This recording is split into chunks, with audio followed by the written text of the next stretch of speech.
Okay, so yeah, let's start with this question where now we want to determine the volume of a right circular cone with the base radius of 10 centimeters. So we take the height and the radius to be in centimeters. Of course, here the units are not indicated, but I think we can take them to be centimeters. Let me just wait for my video to catch up. Okay, great. Okay, so to just get a picture of what a right circular cone looks like. So I think we did create a sketch last time. So that's something like this. And then we have something like this. And then we have, so this is a cone, something that is opening more like this. So this is our cone here. Now, the radius that they're giving us, that's the radius from here all the way up to there. And then the height they're giving us, that's the height from here straight up to that point. So this is our height. Of course, the idea here is the two are perpendicular there. Okay, now how does it work? How do we work out a question like this one? Well, let's start with placing it on a coordinate axis. I think yesterday I did, which was last night, I did give you guys a bit of a description of how you approach it, but I think it was a little bit vague. So let's see how you really approach this question. So label this as the y-axis and this as the x-axis. And I'll start by just drawing the upper section of that cone. So if we were to look at just the upper section, or perhaps I can use a little bit of a triangle and say this and do that. I want to draw a good triangle. This is not very good. Let's see if, okay, that doesn't help it. Okay, so let's do this.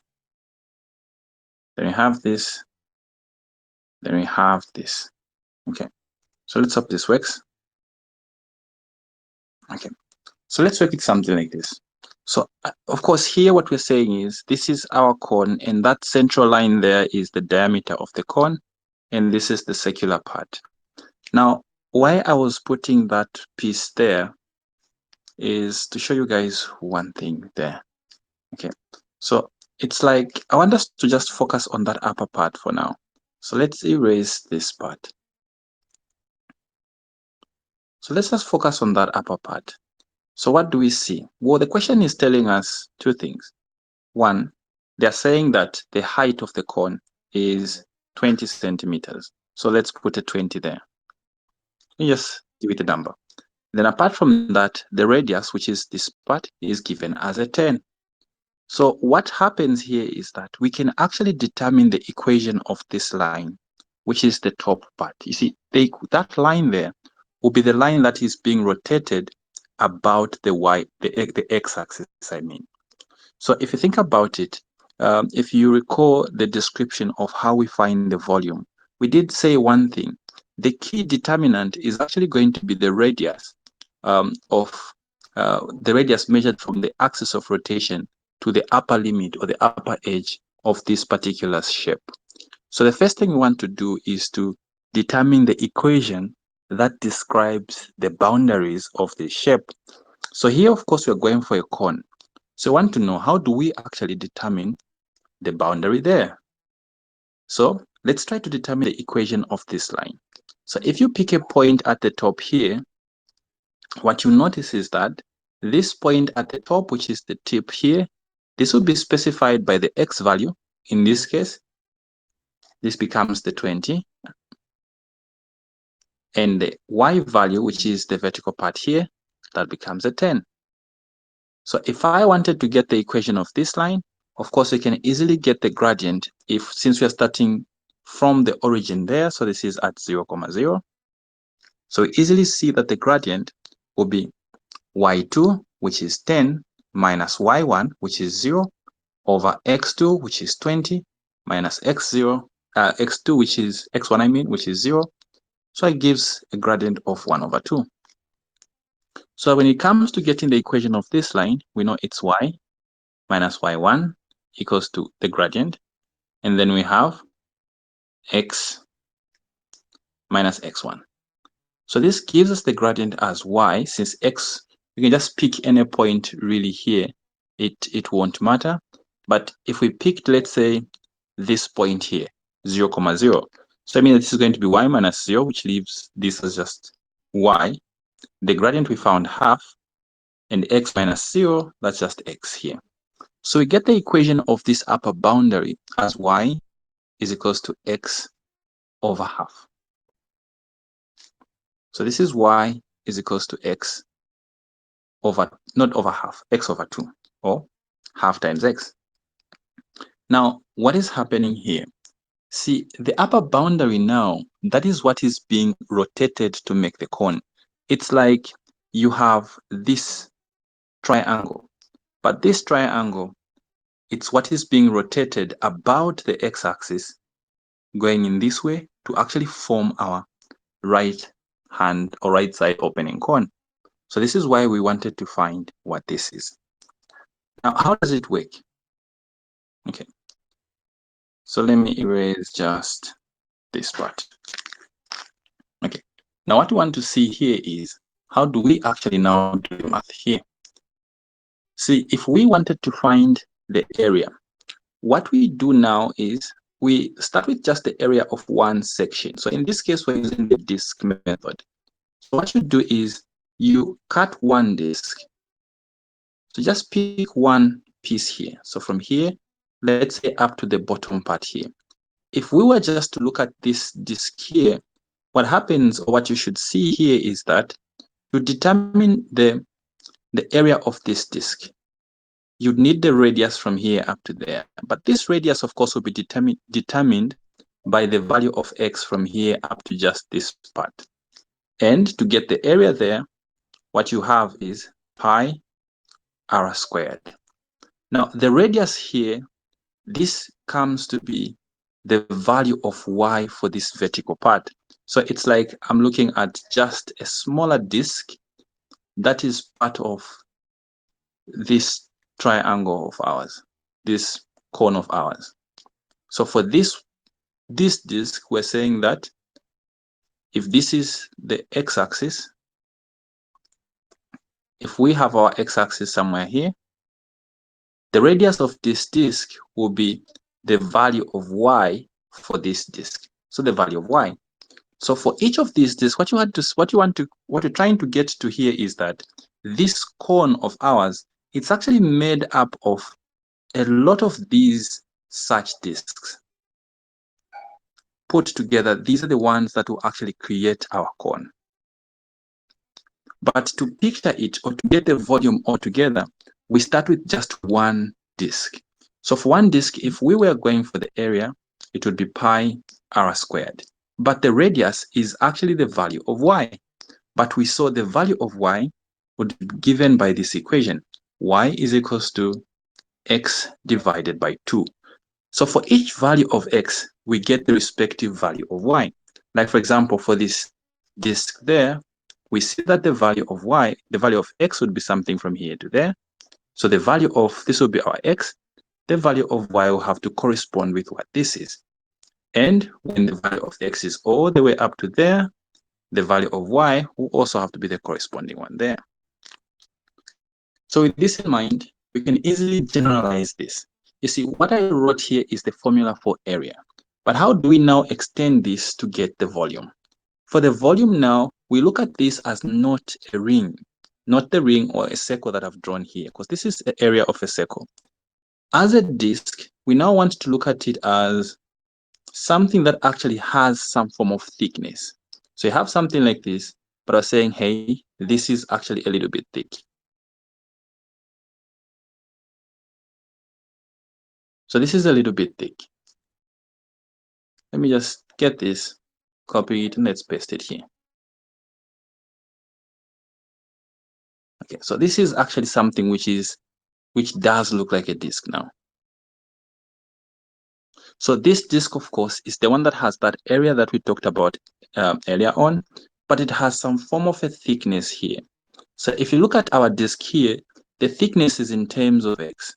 So this thickness, let's call it dx. So to get the volume enclosed, or the volume of this disk, we then see it has to be the area multiplying dx. So this now is how we get that volume. But to make the cone altogether, we now have to add all these disks all together. So we start from here, from the smallest disk to the next one, to the next one, to the next one, until when we account for all the disks which are present. Now, how do we do this? Well, this is where integrals come in. So with integrals, all we need is where the summation is coming from. You know, if you're adding, you start from here, from when the value of x is 0 to the maximum value of x, and then put your area there, multiplying your dx there. So this is perhaps how you would actually do it. But summation has the same result as the integral. So the summation here has the same effect as the integral. Because of that, we now look at it as the integral from 0 to the maximum value of x. But what is the maximum value of x in our case? So if you look at where the question started from, the maximum value of x is the height of the cone, which is from here all the way up to that point. And according to this stretches all the way up to 20. So because of that, this is changing from when x is 0 to when x is 20. So let's put that. Those will be our limits from when x is 0 to when x is 20. The next thing that we want to have here, we did sure to say it's the area, which is a function of x for each value of x, then multiplying the thickness of each one of those disks. But we saw how we get the area. The area is pi r squared, but the radius is being measured, if you recall, the radius is being measured from the x-axis to this line here. So the radius is basically just the value of y. Again, I did go through that. So this expression is actually what gives us the value of y for each corresponding value of x. So our radius will actually be controlled by that expression. So our volume now will be given by where there's area, we're going to have 0 to 20. And for the area, we're going to have pi. So we have r squared first, dx, and the radius here has to be a function of x. So when you bring in the fact that the radius is just the value of y, or the expression for y, this becomes pi. And then where we have radius, we now put x over 2 squared dx. This is the hard part. So if you are able to understand up to this part, then you're good. You're able to work this question out. So do we have any questions up to here?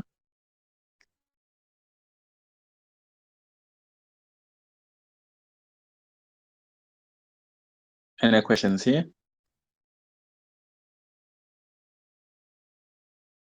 Okay, looks like we're okay here. So like I said, if you were able to follow up to this part, then the hard part is done. This question is as good as done. So all we have to do now is perform the integral. Pi is a constant, we can pull it out. So all we're integrating is x to the power 4, and not to the power 4, sorry, that's x to the power 2.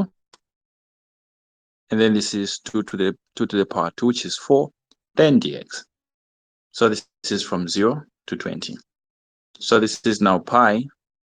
And then when we get the integral there, this becomes x to the power 3 divided by 4 times 3. And the limit from 0 to 20. Of course, when x is 0, this just becomes 0. So only do it when x is 20. So this becomes pi, and then multiplying 20 to the power 3, then divided by 4 times 3, which is 12. So what will be the final answer here? We can express it in terms of pi.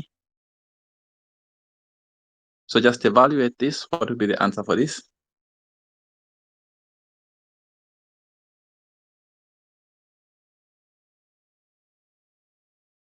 Or we can say 20 by 20 by 20, then 4 by 3, so that 4 goes 5 times there. This is 200. 200 by 5 is Yes, that's 200. Yeah, what would be our final answer here? Just verify this for me. That's 2000. So we can take our volume as this. So if you have units, like I said, if we're taking centimeters, so this would be centimeter cubic. But if there are no units, you can leave this and just say cubic units.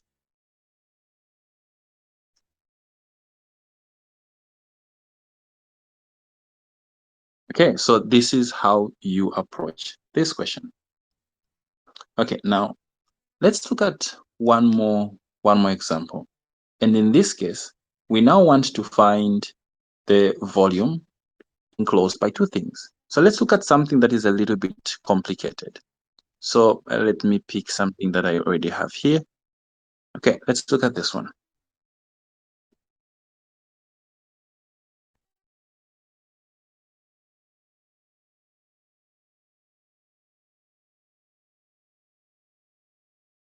Okay, we got a question like this one. In this case, we want to find the volume of an object generated when the area between the line, the graph I mean, y is equals to x squared, and the graph of y is equals to x, is rotated around the x-axis. This solid has a hole in the middle. So this is just a hint that we are seeing there. It has a hole in the middle. Now, the first thing that you have to do is create a picture of what you're looking at. It might be very hard to create a 3D picture. So this is why the best thing that you do is start with 2D. Create the volume version of what you're looking at. First, look at not the volume, look at the area enclosed by the two graphs. If you can find the volume, the area I mean enclosed by these, now picture it being rotated about the axis that they are talking about. So what I'll start with is creating a sketch of the area enclosed. So how do we do that? So first I'm looking for the area enclosed. So I'll draw my coordinate axis. So y is equals to x squared is easy. So that is just a curve that opens upwards. So not like that. Let's try to draw it a little bit better. Okay, so I'll just draw the right hand side of this. Okay, so something like this. Of course, we know to say it is going to extend up to this side, but we'll just focus on the right side. You'll see why. Then the next part is this graph, y is equals to x. So I can even label this. This is y is equals to x squared. Now, how about y is equals to x? For y is equals to x, we know to say it's a line that passes right through the origin there, like that. So it goes more like this. So these are our two graphs. This is y is equals to x. So the area enclosed by the two graphs, clearly you can see that it's this area right on the middle.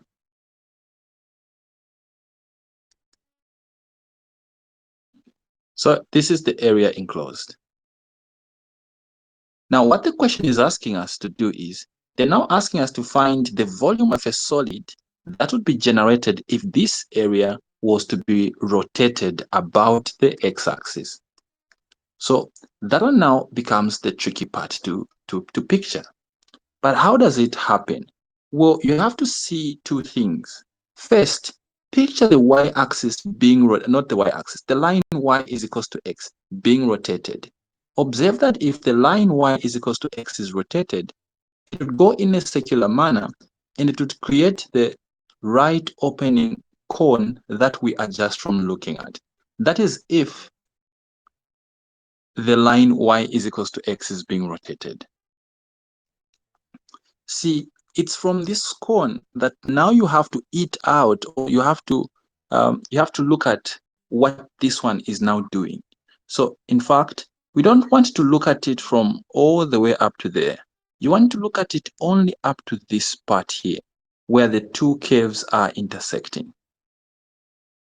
That's all that you want to see. That's all that you want to look at there. See, what we now want to do is you want to see the curve also being rotated about the x-axis. The kind of graph that you expect to see there becomes something like this one. So when the curve is being rotated, you get something like this. So here we rotate the curve. See, the curve, just the part that I drew, is this one. So this is the curve that we drew, y is equals to x squared. But as this curve is being rotated, it goes about the x-axis in that manner, and it forms some form of a horn that looks like this. And when we rotate the line y is equals to x, this is our line y is equals to x, and when we rotate, we form the right opening cone that we discussed in the previous question. Now, when we combine these two, the cone and the horn here, we now end up with something like this. The volume that we are interested in, it's only this one that is between the horn and the line. But we only want to look at it all the way around this horn. Now, how do we do that? Well, the best way that we can actually look at it, there's a number of ways that we can use, but here is one. What you can do first is approach it in two steps. First, look at the volume enclosed by the line y is equals to x. We saw how we get the volume enclosed by that in the previous example. So let's get the volume enclosed by the line y is equals to x if it were rotated about the x-axis. Again, we will only start from here, from where the two graphs are intersecting, and you see clearly that they intersect when x is equals to 0, and they also intersect at this point. So I want to know, at what point is that? What's the value of x where they are intersecting there? So let's see. Our graphs are y is equals to x squared and y is equals to x. For what values of x are these two graphs equal? So I will equate the two graphs. So I have this equals to x, and I get x squared minus x is equals to 0. And you know you never cancel out anything here, just factor out x. You get this, so that you have two values of x. You have x is equals to 0, and you have x is equals to 1. So these two values of x determine the 2 points where the two graphs intersected. Now, with these 2 points known, of course, the 0 one was easy to tell even without the calculation. It's this one that we had to know. The value of x here is 1. So let's get the volume of the yellow line first. Again, that is similar to the right opening cone that we saw in the previous example. So again, we are moving from 0 to when x is equals to 1. So in this case, you remember how the volume goes. So the volume from 0 to 1, the values of x, so it's the radius of each disk that you create here. So the disk, of course, has thickness of dx. To get the area of the disk, it's pi, the radius. What controls the radius? It's from 0 to this straight line. And the straight line is y is equals to x. So because this is y is equals to x, the previous one, the straight line was y is equals to x over 2. But here the straight line is y is equals to x. So because it's y is equals to x, where there's r squared, we'll only put x because the radius here, the value of y, is just equals to the value of x. So with that in mind, the volume of the straight line, or the volume, yes, enclosed by the straight line between 0 and 1 becomes from 0 to 1, then we have pi x squared dx. Then this comes to give us pi. We're now just integrating x squared dx from 0 to 1. And of course, this will be pi x to the power 3 over 3.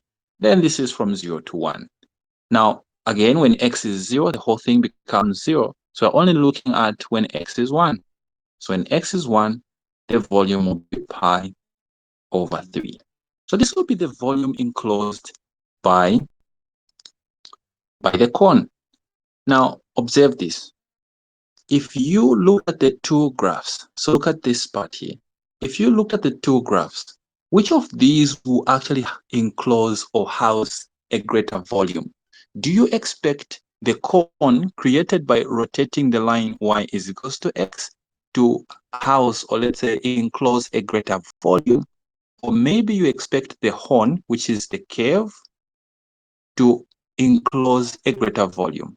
So what do you think here? I think maybe it's y is equal to x. Yeah, y is equals to x will obviously enclose a greater volume. So that will come in handy a little bit later. But in the meantime, you just want to keep that in mind. Let's first find the volume that will be enclosed by the curve. So how do you find the volume enclosed by the curve? It's the same approach. For the curve, we're using blue. So let's get the volume there. Again, it's the same thing, same boundaries. So it's from 0 to 1. But now we want the area enclosed, just the area that a disk would form if it was starting from just ending where the curve is, then multiplying the thickness of the disk again. It's a similar approach. But in this case, where is the disk? So in this case, our radius, which is the key thing, would have to run. Let me create a picture for that one. So what we have is something like this. So now our disk would have to be something like this. Notice that now the radius is running from here to the curve. So in other words, the value of y will be controlled by x squared. So the radius will now be equals to x squared, because the radius is just the value of y. So this is going to be from 0 to 1. Then we have pi r squared dx. R has to be a function of x. So we have 0 to 1, then pi. This is x squared, but it has to be squared. Don't forget, the I'm radius sorry. is squared. How did you come to say the radius will be x squared? I didn't get that part. Okay. So here's the thing. When we had the upper boundary being y is equals to x, what you see here is that when a disk is selected, the radius of the disk will just be the value of y at that point. The radius will be equals to the value of y. So in other words, the equation of the upper boundary, or the equation of the boundary, will actually be what gives us the value of the radius. Do you get that? Yes. Yeah. So because of that, in this case, where we are dealing with the curve, what we see is that the curve is actually what controls the boundary. So when a disk is selected, we see that the radius will be from here to there, the radius will just be the value of y. And we see that to get y, it's an expression, and this expression is in terms of x. That's okay? Yes. Okay. So we come back to this. We have the volume is equals to pi from 0 to 1. And then where we have the radius, we're going to have x squared. But the radius again has to be squared, then dx. So if let's say we had the y-axis here, so we'll get back to that question again.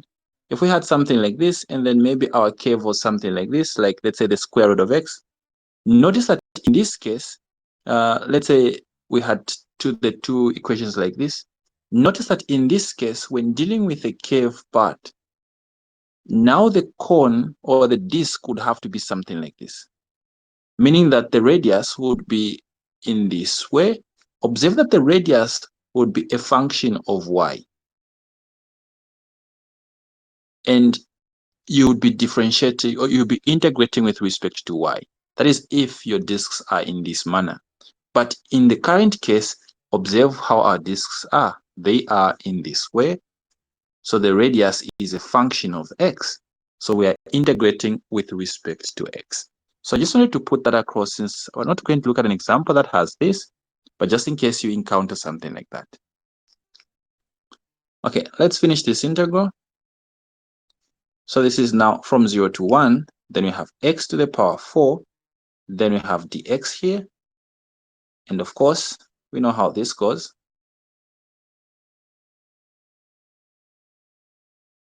Then from 0 to 1. And we finalize this as the volume being equals to, of course, when x is 0, this is, sorry, I don't know what I wrote there. This is a 5 here. So when x is 0, we know the whole thing becomes 0. So only dealing with it when x is 1. So this is going to be pi over 5. So because what we are looking for is only what is between them, we're only looking for what is between them.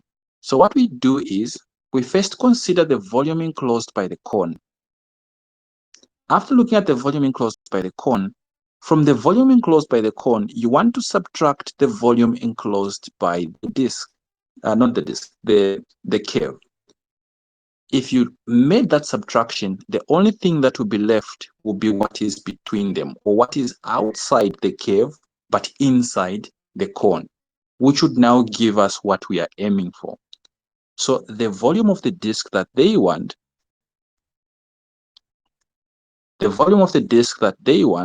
will be equal to the volume enclosed by the cone, and we found that as pi over 3 less the volume enclosed by the curve, which is pi over 5. So this is how we'd get our answer. We can say this is 15 here, then this is 5 pi, then minus 3 pi, and finally we get 2 pi over 15. So this becomes the volume that we're looking for. Any questions here?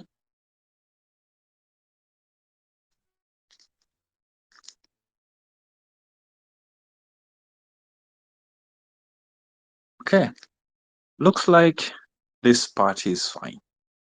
Now you have to just be very creative. Most of these questions, you can work them out using the concepts that we're using. But of course, there's so much that they can ask you. But we'll try to find as many questions as possible to just help you guys get the concept. I think a few tutorial sheets were shared in the group, so look at them and see some examples from there as well. So that concludes our second example. Let's look at a few more nice ones. Look at this one.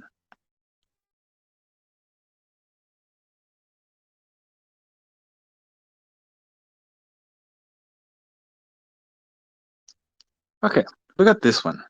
So I think this is going to be our last example for tonight, but we're going to look at it in two different ways, is it? No, we've already done this one. So I think I still have one more. This one here.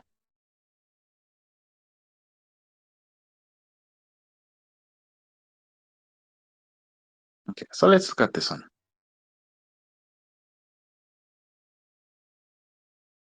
So now they're saying that suppose the area under the graph y is equals to minus x squared plus 1 and y is equals to 0 and y is equals to that is rotated. Okay, this seems to be like something basic.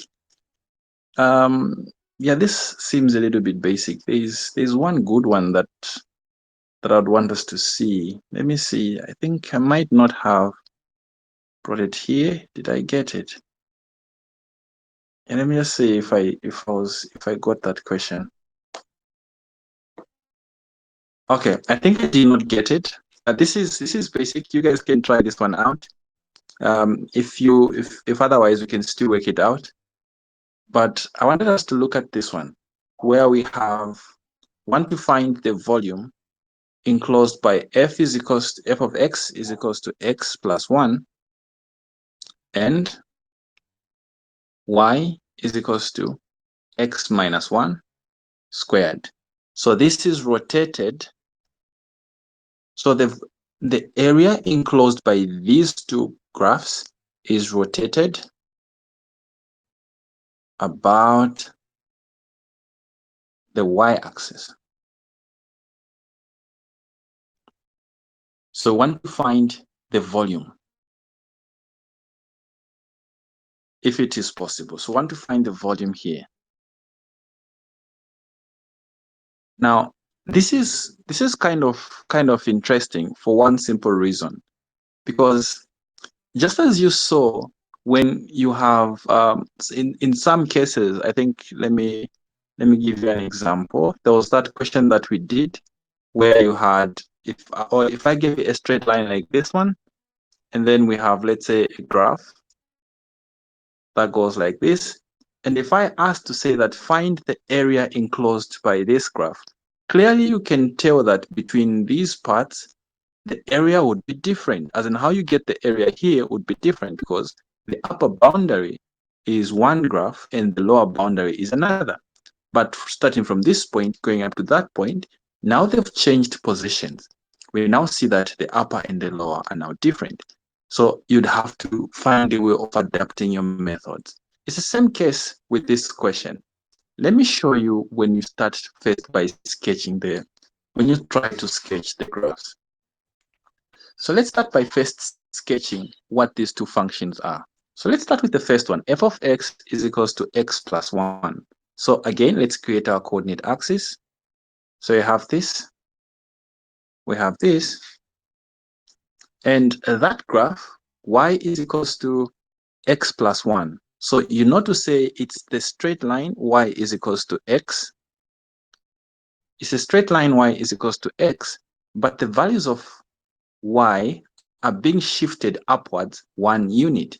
So if the value of x, let's say the value of y is equals to 1 is here, now what was passing at 0 would have to go somewhere here. So this is actually the line that we're looking for. So this becomes y is equals to x plus 1. The other graph that you have is this one. Y is equals to x minus 1, then squared. So how does this one go? Well, for this one, again, you know to say it's y is equals to x squared. So this is y is equals to x squared. But it's this same graph, but it has been shifted. So this has been shifted. So it has been shifted. When you look at this, this is minus 1. So because it's minus 1, where do you think it will be shifted? To the left or to the right? Where's the shift? To the left. When it's a minus, the shift is to the right. This x minus 1 part, this part, when is it equals to 0? So you do this is equals to 0. This implies that the origin or the turning point has been shifted to when x is equals to 1. So it has been shifted to the right, to somewhere here.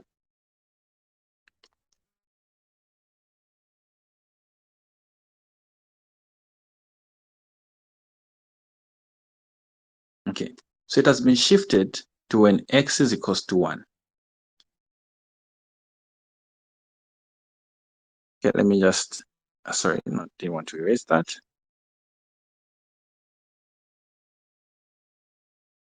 Okay, so I will extend this one.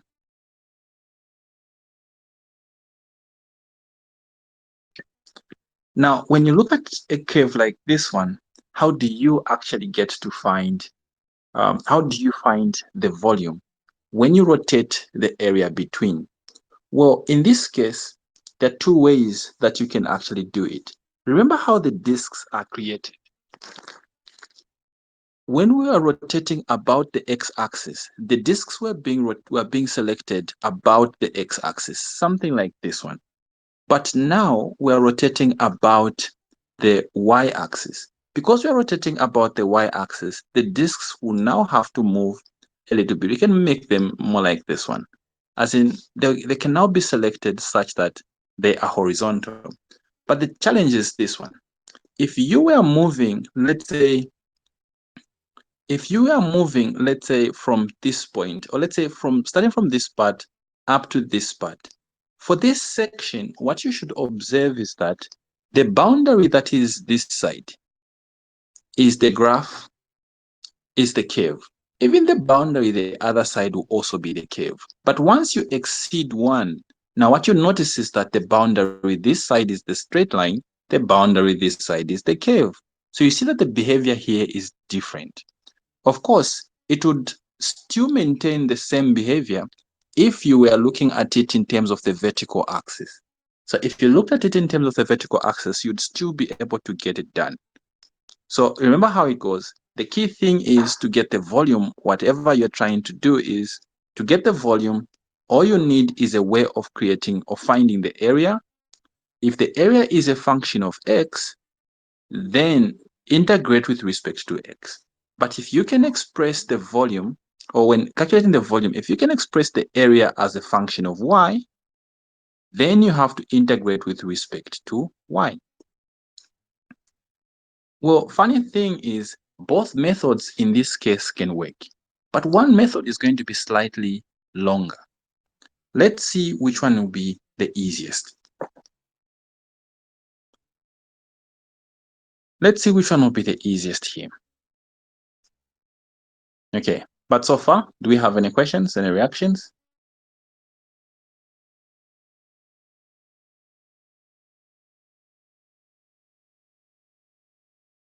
Okay, looks like we're okay.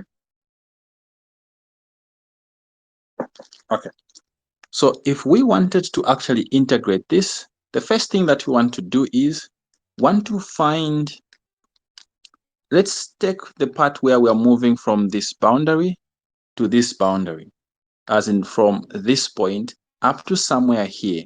So I want to know exactly what the value of x here is, so that I can move from, so that I can know at which point we are ending there. We can take it like that, or we can, if we start first with integrating with respect to y, then we can choose our boundaries in two steps. First, integrate from 0 to 1, then Sorry. integrate from 1, yeah, What was that you were saying that the behavior is different? behavior. Okay, Yeah. like, okay. So what I was trying to say here is, look at when, okay, let's do this. How do I phrase this better? Okay, so what you have is we have a curve here that goes like this. And then somewhere here, what we have is a straight line. Okay. So it's easier if I can stretch it into the x-axis, because I think we use a lot of the x-axis, but I think this should be okay. So what we're trying to stress here is this. If you look at only up to here, because I want to rotate this about the y-axis. I want to rotate this about the y-axis. So let's say I choose to integrate with respect to y. So I want to find my volume by integrating from y is equals to some value a to y is equals to some value b, so that I have my area, a function of y, and getting this with respect to y. Now here's a problem. For my area, you see, my area is supposed to run from one to the other. This is how it should be. But we get the problem here as when you start for the first one, this is being controlled by the curve. Here it is also being controlled by the curve. This is the curve, also the curve. This is that point, which is a little bit of the curve, up to the curve. But the minute you exceed this line here, the behavior changes. Going upwards, look at what is happening. This is now changing from the straight line to the curve.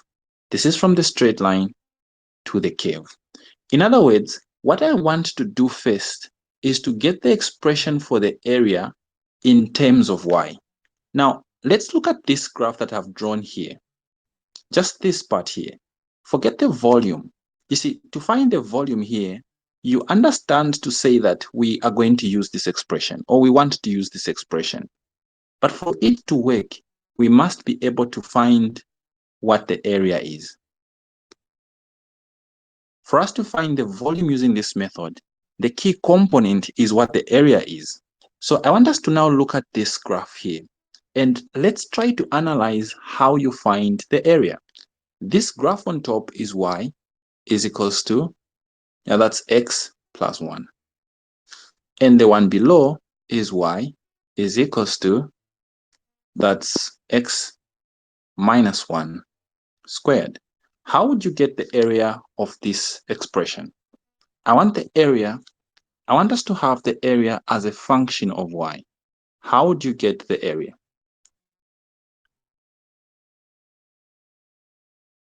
How would you get the area?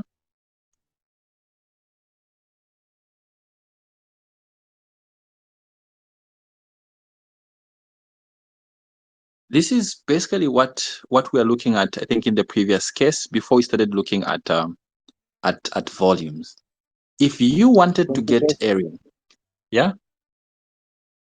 If you wanted the area for that region, wouldn't we just need to integrate from, okay, in terms of y, from let's say 0 to that starting point there, then from that point, that last point to another to another further point down that side, Yeah. then subtract.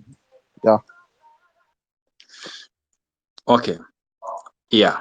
So there are two ways of doing it. One is actually going to be easy and more straightforward. The other one is going to be a little bit complicated and weird. The one in terms of y will be the weird one. The one in terms of x is perhaps what you will prefer.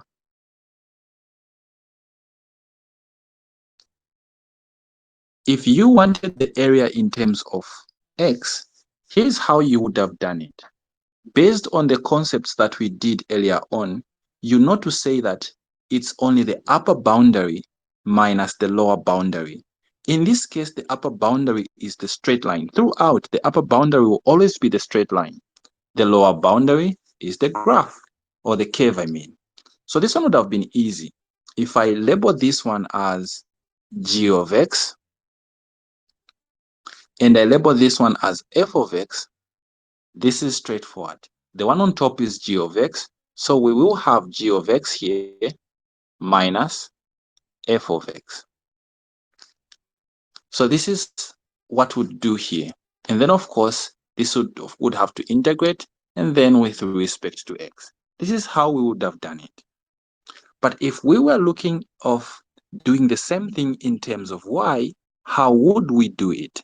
Well, the first thing that we'd have to do here is, first, we must express these equations. That's key here.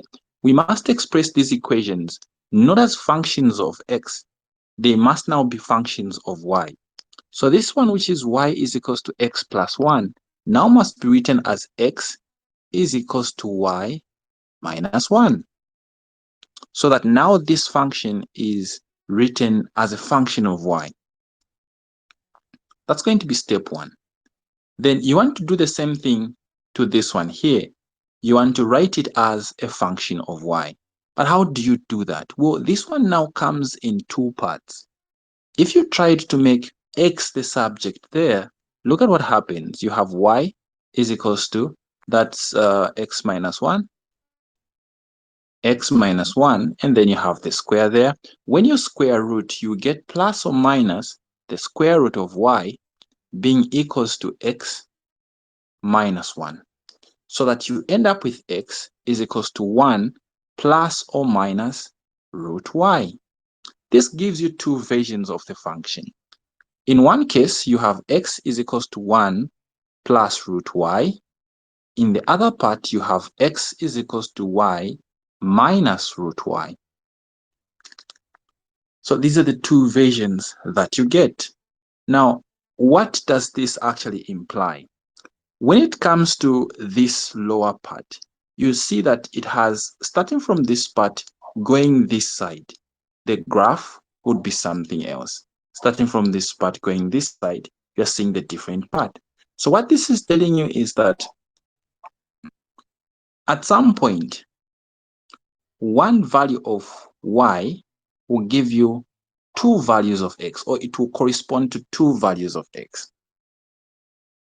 Or you can look at it as two values of x, one value, let's say if this is the x-axis, maybe when x is equals to one number greater than 1, and here when x is equals to some number less than 1, the value of y will be the same. So those two parts are actually what we are looking for in terms of controlling how we get the area here. Of course, the goal is the volume, but I'm using area because we understand how we get that. But more on the two graphs later on. So I'll just hold on to these for now. We'll come back to them when we want to get the volume. But here what I want you to get is this. If we now wanted to get the area bounded by the two graphs, here is where it would get tricky. If you wanted to get, let's say, the upper, let's say this will not be upper or lower, it would be the boundary to the right and the boundary to the left. When you start from 0 up to 1 here, if I was to cut this, let me use yellow. If I was to cut this right here, what you see is that starting from the ground, from here, the boundary to the left and the boundary to the right, it's the same thing. It's the graph, the curve. I continue going up, the leftmost boundary and the rightmost boundary, it's to the curve. But when I reach 1 and start going up, notice that now they have switched. The upper boundary, not the upper, the rightmost boundary is to the curve, but the leftmost boundary is what? It's now the straight line. So this is what I was trying to imply when I said the behavior now is different.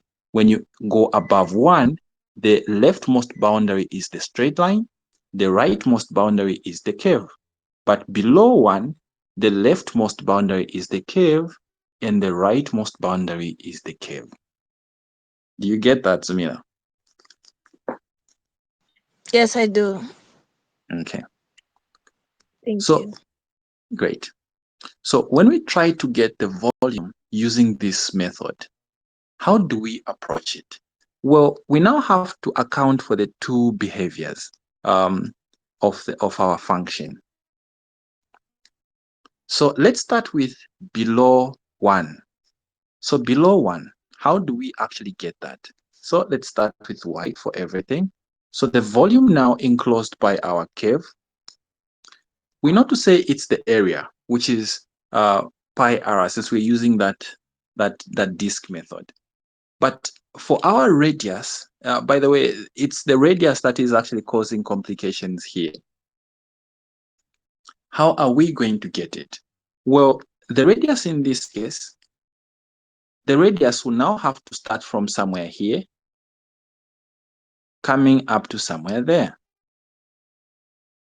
So we see that in this case, would still have, the area would still be given by, let me do the area separately. The area will still be given by pi r squared, but it's the radius which is a complication. The radius is being measured from the curve to the curve. So to get the radius here, the radius is going to be one part of the curve to the other part of the curve. Okay, I don't know if you guys are getting that.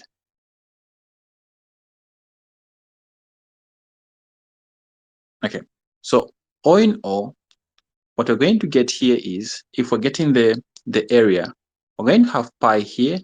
The integral for the first part, we're moving from 0 to 1. So this is going to be from 0 to 1, but we need the rightmost boundary.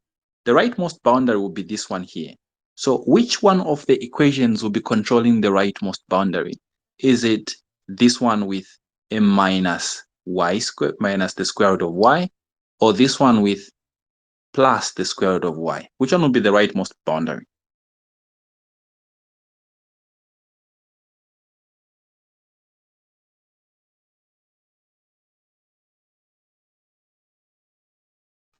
Which one is What's the the right question? boundary? Which one will be the rightmost boundary between the two curves? We see to say in this case, from y is less than 1, the boundary is the curve, and here it's the curve. But which one of these two will be talking about the rightmost boundary? I think it's the cave. Both are curves here, but which one is actually talking about the rightmost?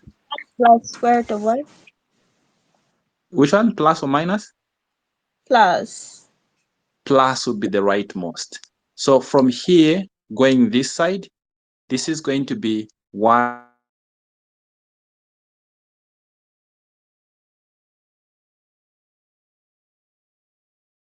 to 1. This part will be y is equals to 1 minus the square root of y. Okay, so because of that, when bringing them here, this is going to be 1 plus root y squared. Sorry, not there. This is the radius for the rightmost squared minus 1 minus root y squared. But let's put, like, I hope nothing is, ouch, sorry. Ouch. Sorry, guys. I have to run away. My next program is literally coming through. So, yeah, you have to see that here, what we are doing here is, it's like I am calculating the volume due to this part and subtracting it from the volume due to that part. So to get the volume just between them, I am calculating the volume due to the rightmost. And then from the volume due to the rightmost, I am subtracting the volume from this one here, so that what remains is only this volume between them. This is why I have radius squared here minus this one squared here. Okay. Do you get that? So yeah. Yeah. And Then, then for the yeah, one or question. Oh, for sorry. them, Since you're watching, for the one above one, it's the rightmost minus the line. yes, minus the line. Again, it's the volume enclosed by the rightmost minus the volume enclosed by the line. So it's also going to be pi, but you have to see that the upper boundary, which is this point here will be 4. So it will be from 1 to 4. And then again, the rightmost is going to be the curve 1 plus this. Then minus 1, that's y now. Y minus 1 squared. Then dy. Of course, this is everything here, then everything here. Is that okay?